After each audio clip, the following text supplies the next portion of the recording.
Queridos hermanos, estamos celebrando este 16º domingo durante el año, que le podríamos poner por título, hace 2 años, cuando tocó este texto, dijimos que era un día en la vida de Jesús, por todo lo que Jesús hacía. Y ahora le podemos poner por título el Domingo sin Pastor, porque Jesús se compadece de aquellos que no tenían pastor y se queda largo rato enseñándoles. Y esto también ayudados con la primera lectura del profeta Jeremías. Ay de los pastores que pierden y dispersan el rebaño de mi pastizal, oráculo del Señor.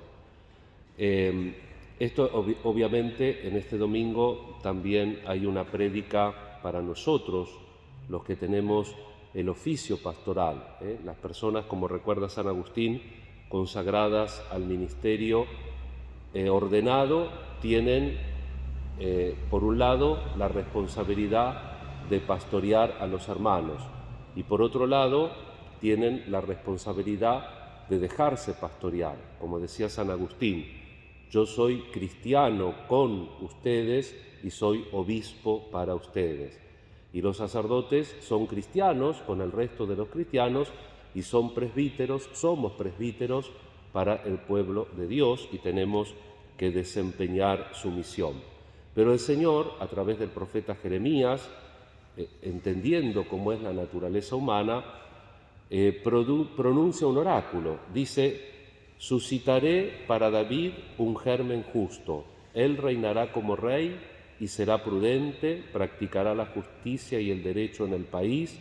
En sus días Judá estará a salvo e Israel habitará seguro, y se lo llamará con este nombre: el Señor es nuestra justicia. El Señor va a conducir al pueblo, a pesar de las personas. David también, como sabemos, tenía sus defectos, tenía sus debilidades. Y en otro lugar del Antiguo Testamento, reforzando esta idea, dice Yahvé que aunque se acaben los pastores, yo seré tu pastor Israel. Y eso evidentemente se cumple en Cristo Jesús. El Señor, al regresar los apóstoles de su misión, ¿se acuerdan que hace 2 domingos atrás Jesús anunciaba el Evangelio en su pueblo? Después enviaba a los discípulos de 2 en 2 con signos para predicar el Evangelio. Ahora vuelven los apóstoles de su misión, se reúnen con Jesús, conversan sobre lo actuado y enseñado, y el Señor los invita a descansar. El lago de Galilea es un lago relativamente pequeño, aunque de golpe cambia el viento y se pone bravo. Entonces vamos a la otra orilla, pasemos página, venimos de la misión, ahora vengan a encontrarse conmigo. Y Jesús esto lo tiene siempre presente, lo tiene presente del lado del que lo necesita. Los apóstoles evidentemente necesitaban descansar y encontrarse con Jesús, pero la gente que es inteligente, en España dicen que es más lista que el hambre, tenían hambre en definitiva de la palabra de Dios, se dan cuenta el movimiento que van a hacer con las barquitas y se les adelantan por la otra orilla. Entonces, cuando desembarcan, está toda la gente y a Jesús le da pena y dice que se quedó enseñando largo rato porque conmovido se da cuenta que están como ovejas sin pastor. El Señor entonces a nosotros también nos invita a encontrarnos con nosotros y con Él, a pasar página, cuando tenemos determinadas dificultades, cuando sentimos que estamos como encallados, que no podemos continuar hacia adelante, encontrémonos con Él, vamos a la otra orilla. Constantemente el Señor nos promete que nos va a socorrer y constantemente estamos en movimiento. Desde que 2 células se unen en un vientre materno, estamos siempre en movimiento durante la vida. Después nacemos, después somos niños, después somos adolescentes, somos jóvenes, en un estadio estándar de vida, somos adultos, ahora decimos somos adultos mayores, y después tenemos que pasar a la otra orilla, porque el que come mi carne y bebe mi sangre tiene la vida para siempre. Entonces tenemos que seguir pasando en la otra orilla. Cuando pasemos esa última orilla vamos a estar seguros, pero mientras tanto tenemos que aprender a descansar, a encontrarnos con nosotros. Nosotros estamos acostumbrados a la antropología filosófica judeo-cristiana, pero con más acento en lo aristotélico tomista, también que viene del platonismo, y que es la división del ser humano como cuerpo y alma. Pero la antropología bíblica tiene 3 elementos, y en hebreo se dice basar, nefesh y ruach. El basar es lo biológico. El nefesh, hoy podríamos decir, en el momento bíblico sería un neologismo, lo psicológico. El nefesh tiene que ver con todo lo que es psicológico. Y el ruach, ruach es espíritu, tiene que ver con lo espiritual.